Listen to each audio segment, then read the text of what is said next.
শুভ সকাল সবাইকে। তোমরা সবাই কেমন আছো জানিও। আমরা খুব ভালো আছি। তো রান্নাবান্নার পরে আমাদের হঠাৎ করে মনে হয়েছিল সেদিন যে আমরা ছাদে বসে পিকনিক খাবো। আসলে পিকনিক না, যেটা রান্নাবান্না হয়েছে সেটাই আসলে আমরা পিকনিকের মতো করে ছাদে বসে খাবো।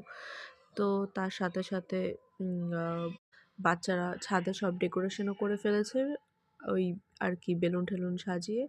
তারপর তো কলা পাতায় খাওয়ার মজাই আলাদা সবাই মিলে। আর মেনুটা তোমরা দেখতেই পাচ্ছ, ওখানে ছিল শাক ভাজা, এখানে পেঁয়াজ কলি, গাজর মটরশুঁটি দিয়ে ভাজা, আর এটা ছিল ডাল।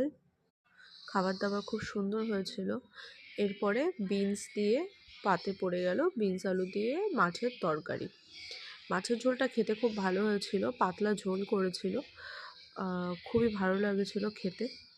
খাবার দাবারের স্বাদ যেমনই হোক না কেন, সবাই মিলে একসাথে বসে এইভাবে খাওয়ার মজাই আলাদা। এতে স্বাদ দ্বিগুণ বেড়ে যায়, তাই না?